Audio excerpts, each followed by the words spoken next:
How's it going, class? So this is going to be the lecture for the chapter looking at exercise for weight loss. This one's pretty quick, so I'll get through this as fast as I can for y'all and skip over anything that you guys can just read yourself so that we can both get moving on here. So I'll share my screen with you. There we go. Perfect. All right, so we're going to talk about training for weight loss. And a couple of the key things here are things that are obviously reviewed. We're talking about ATP, right? We talk about kilocalories. So when we talk about kilocalories, right? When we talk about a calorie in physics or a calorie in physical science, we're talking about a unit of measurement that is the amount of energy that it takes or requires to heat 1 gram of water 1 degree Celsius, right? So that's 1 calorie with a lowercase c. Now, when you have 1,000 of those, you have a kilocalorie, which actually is 1 food calorie with an uppercase C. So that is going to be what we typically talk about. We talk about calories. It's technically 1,000 kilocalories, the lowercase c, which leads into 1 food calorie, uppercase C. So when you see on your Wheaties or on your Uncrustable or whatever it might be that you may eat, whatever it says 260 calories, it means 260 food calories. So jumping in, right, we use energy to fuel all of our basic vital functions, resting metabolic rates, your physical activity, and all of the things that we need to do, right? We are requiring energy, right? So when we talk about this, right, one of the key things that we're going to talk about is resting metabolic rate. And not to be confused with basal metabolic rate, resting metabolic rate is the amount of energy that it requires your body to maintain a homeostatic level of rest, right? So typically talking about breathing, normal circulation, right? BMR is more things just to keep you vitally alive. So RMR is going to be slightly higher. Now, when we talk about RMR, the key things to keep in mind is it's affected by a few factors. And the most important factor is going to be lean body tissue. And the reason that lean body tissue is the most important factor for RMR is because RMR, right, is a measure of our metabolic rate, which means that it's a measure of the our metabolism within metabolically active tissue, which would be lean body tissue. So our adipocytes, our adipose tissue, aren't metabolically active and therefore won't lead into our RMR. So when we're looking at how much metabolism and how metabolically active your body is, realistically, we're looking at how metabolically active your lean body tissue is, right? And so gaining or losing lean body tissue is going to be very, very important for RMR change and for weight loss or weight gain. Now, there's a few other factors that play in. We have age, high caloric diets, surface area of the body, normal body temperature being elevated, hormones, menstrual cycle, hypothyroidism, a few other things that are important for RMR, but we're not going to talk about too much in the context of this class. So again, when we talk about lean body tissue or muscle mass, right, we see this very, very obvious linear relationship occurring between RMR. And essentially, again, that's because we are examining the metabolic activity of metabolically active tissue, right, which seems redundant, okay, but that's what we're doing, right? So we can measure RMR in a few different ways. The most direct way is direct calorimetry, right, is some sort of insulated chamber, and we have you exercise, and then we just measure the heat change in that chamber. Now, as you can imagine, to build a chamber and to run a chamber and to maintain that chamber, it costs a lot of money. So typically, direct calorimetry is not the usual or not the common way that we look at RMR. Now, alternatively, indirect calorimetry or resting metabolic rate using a Parvo cart, which you can see here, is our preferred mechanism. So this is the indirect calorimetry. If you have seen one of these before, you may have also seen these utilized for a VO2 max test. Essentially, again, all this cart is doing is it's measuring your expired gases because we know how carbohydrates and fats are broken down and how much oxygen they utilize. We can measure those expired gases. We can look at what substrates you're burning. We can look at how much substrates you're burning. We can look at your body mass and your lean body tissue. And with that, we can extrapolate out in a few different ways to figure out what your RMR is. Now, this is a much more accurate way of assessing it than just doing some online calculator. Not as accurate as a direct measure, but this is typically the most common way that we see RMR assessed in a laboratory, just because it is relatively simple and it is far more accurate than just punching it into some sort of equation using only your body mass and your size. Now, we talk about caffeine and RMR, right? I bring up caffeine into this, right? Caffeine can increase RMR on a short-term increase, and the greatest effects are typically in untrained individuals. However, typically this only manifests or occurs in individuals who are not accustomed to caffeine. So maintaining a habitual consumption of caffeine, let's say you're drinking 200 milligrams a day, I myself drink, probably about 200 milligrams a day, either in the form of a cup of coffee or a couple of Ghosts. If you haven't tried these Ghosts, they don't sponsor me. I just like them. Highly recommend. They're very good. This one is sour green apple. Very, very good. But it has caffeine in it that keeps me awake for what I need to do. Again, I'm not pitching or selling Ghosts. I just think that they're good.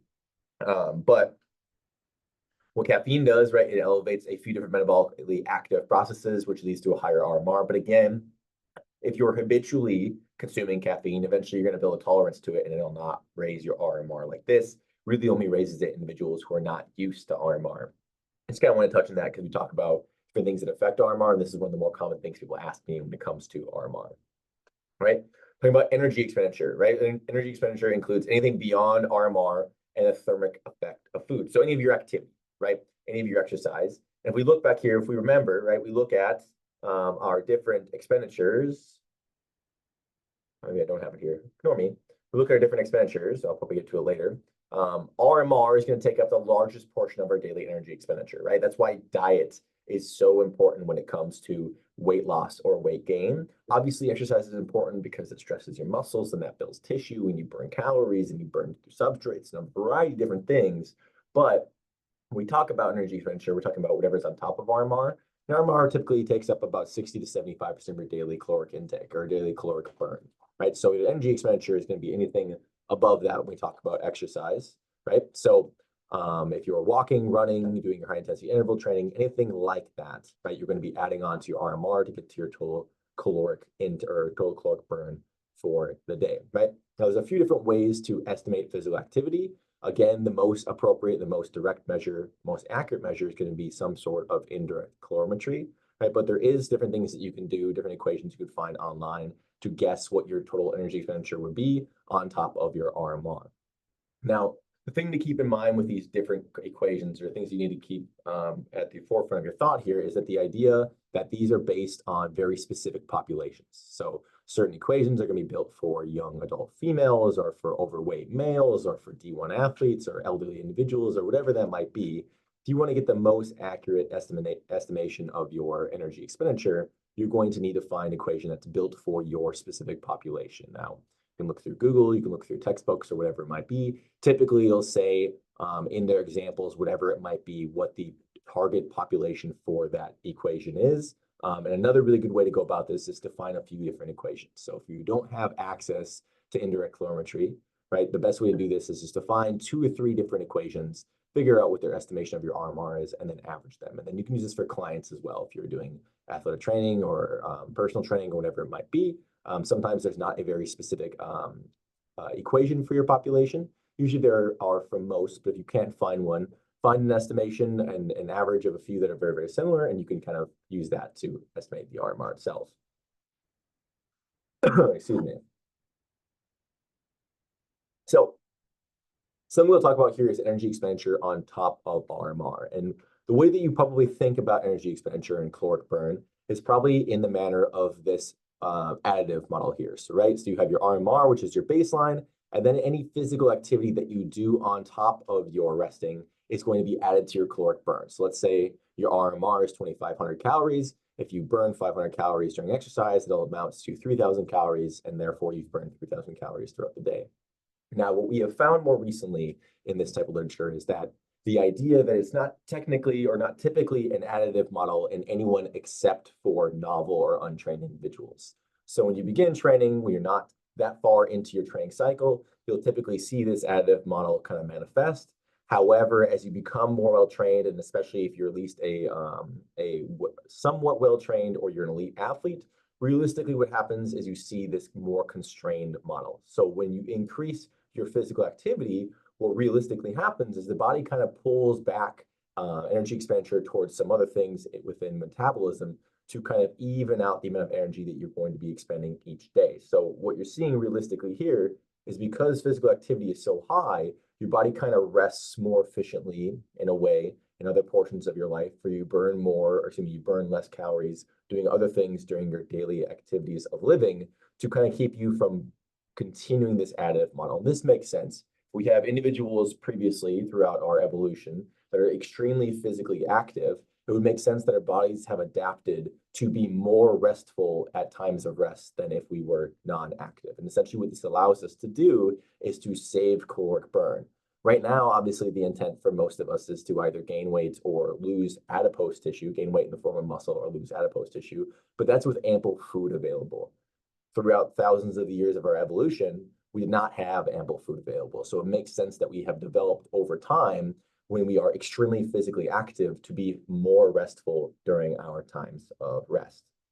Now, the final thing we're going to talk about is the thermic effect of food. And this is just the amount of calories that it takes to break down food when you consume it, right? And so if the idea here is if you eat a lot more food, it's going to take more calories to burn down. Now, again, the idea being is if you're eating a lot more food, you're likely eating a lot more calories and therefore kind of counteracts, right? But what you can do with this is if you get more involved with this, and we're not going to talk about this too much because it's more of a nutrition type thing, but if you get more involved with this, you'll find that protein has a higher thermic effect of food than any of the other macronutrients. And so you can kind of modulate protein intake or increase protein intake and relative to your carbohydrates and fats to elevate your thermic effect of food and therefore get a lower net amount of caloric consumption. Right, so when we talk about this, right, we'll talk about protein have the highest thermic effect of food. And what I want you to think right now is when you think about what macros you eat for each individual meal, I want you to think about what macro is the most satiating or which one makes you feel the most full. And an answer that I'll typically get from individuals is either carbohydrates or proteins. And if you said proteins, you are correct in that capacity. Protein has been shown, or high protein foods have been shown to have the highest satiety or effect of satiety, meaning keeps you full and keeps you feeling full the longest. Now, obviously, right, it is impossible or very, very difficult to eat a protein exclusive diet. And also, as we talked about previously, you don't want to be eating protein exclusive diets because fats and carbohydrates are required for your activity, right? So keeping these in mind, right, while protein is the most satiating, has the highest thermic effect of food, this is the predominant reason that we see high protein diets utilized in weight loss interventions. So when you have individuals who are trying to lose weight, and they are overeating or whatever it might be because they don't feel full when they eat, typically you implement some sort of diet or prescription of food intake that is higher in the protein macro, which can keep them satiated longer and then keep them feeling full longer so they don't feel like snacking or whatever that might be, right? The basics of this, or the idea of this, right, is that it's just basic math. If you are ingesting more calories than you are burning, you are going to be gaining weight. And if you are burning more calories than you are ingesting, you are going to be learning weight or losing weight, excuse me. The example that I always use, and in theory, right, if you are consuming, let's say I have you consume 2,500 calories of just Twinkies, right, or just some high-fat hostile snack, whatever it might be, right? So if you consume 2,500 calories of that snack, and then you exercise and you burn and you, with your RMR, you're burning 3,000 calories each day, you're going to be in a 500 calorie deficit. So imagining that I gave you those Twinkies, let's say, and I gave you some magical micronutrient pill that gave you all the other micronutrients that you needed for your day, you're going to lose weight, 500 calories worth of weight each day, which amounts to about a pound of fat per week, if you continue that activity cycle and you continue that diet. Now, again, you're probably going to feel lethargic because you're eating only Twinkies or whatever the crappy food might be, right? But the idea remains the same, is it's just simple balance. Calories in versus calories out. If calories in is higher, weight gain. If calories out is lower, that's weight loss. Now, an important thing to keep in mind here is when we talk about individuals who are trying to put on muscle mass, it is almost impossible for you to metabolically build muscle mass in any high amount or any measurable amount when you were in a caloric deficit. So I'll see this a lot with individuals that are like, oh, I'm trying to get more cut, so I'm in a caloric deficit, but I don't know why my muscles aren't getting bigger. It's because you're in a caloric deficit. You're not going to build additional metabolic tissue if you are not providing it with enough energy to go through that building and that synthesis process. So eating in a deficit while you're trying to gain muscle mass is not the best way to go about it, and typically does not work. This is the reason why when you look at like bodybuilders or individuals who are well accustomed and well trained in muscular or strength training environments, they'll go through a bulking phase and then they'll go through a cutting phase, because you cannot build significant metabolic tissue, i.e. muscle, if you were in a caloric deficit. So the best way to get big but get cut also is to put on a bunch of muscle, i.e. a bulk, and eat a lot of calories, and then cut out those calories and cut down the adipose tissue. When you're in that cut, you will also likely lose some muscle tissue, but if you are eating correctly, you have your protein and the carbohydrate timing done correctly, and you are not eating in too much of a deficit, you can maintain most of your muscle mass while losing predominantly fat mass, right? So the idea there is, again, because you can't build metabolically active tissue in a deficit, you're going to go through that bulk phase and then go into that cut phase, and that's why you see that done so commonly in the hypertrophy, strength training, athletic world. Got a few different charts here for you all to use. I'll kind of skip over these for this online lecture just so I don't waste you guys' time. If you want to look through them, you can. We talk about more about body composition, right? We talk about the importance of body composition, right? And generally the idea with just general body composition is it's a very good proxy measure for all-cause mortality, right? And all-cause mortality just means dying from all causes. So as your BMI increases past about 25, you begin to exponentially increase your chances of dying from all causes. And I know there's a lot of heat given to BMI, right? On the individual scale, BMI is not the best measure, but on a population scale, BMI is relatively accurate. Keeping in mind, typically when you're in your classes and you're assessing BMI, right, you are in classes with a lot of other athletically inclined individuals. Those of you who are athletically inclined typically have more muscle mass, and therefore the BMI scale is going to typically tell most of you, or if not all of you, that you are overweight compared to the normal population. Now, remember, we are a kinesiology group, so an active group. So every one of us that is likely over the average for body density because we have more muscle mass, there is likely somebody else who is under the body density because they are not very active. And so in this way, BMI kind of balances out, and it's actually still a pretty good indication of total population health. Now, it's beginning to shift a little bit towards not as effective now with the increased adiposity, especially in America, but for most other populations around the world, BMI is still good. And back to the point here, the idea is that as body composition or BMI increases, typically you see a massive exponential increase in all-cause mortality. So when we talk about BMI, we break it into a couple of different types of fats. So we have essential versus non-essential fats. Now, for this, right, our essential fats are going to be our visceral fat found around our organs, right? Typically, males, we get the lucky end here as well. We typically carry a lot less internal fat just because we don't have the internal organs that are built for childbirth. So because we don't have those, again, we get to maintain a lower level of essential fat and therefore a lower level of total body fat. Males typically will have about 3 to 5% of essential fat, and females will be about 8 to 12. And something interesting that you'll typically see is in females, when their total body fat gets below about that 8% threshold, they begin to have problems with a variety of different health outcomes.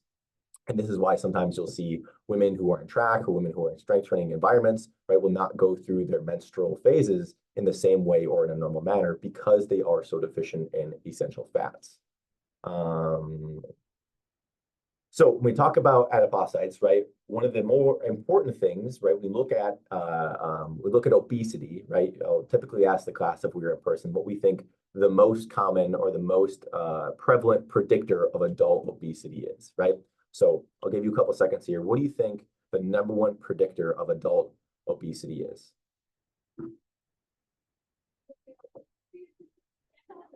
Now, if you know the answer to this question, it's probably relatively obvious, but the #1 predictor is actually childhood obesity. And one of the reasons is because when you build an adipose cell or an adipocyte and you gain that weight and then you lose that weight, that adipose cell actually never goes away. So you build that fat cell, and then when you lose fat, or if you even do lose fat, that cell maintains its cellular structure, it just shrinks a little bit. And so having any sort of time of obesity early in your life is going to lead to an increased prevalence of obesity later in life. You can come in, just lecturing. So one of the main reasons why that childhood obesity leads into that as well. I'm going to skip through the brown tissue for you guys.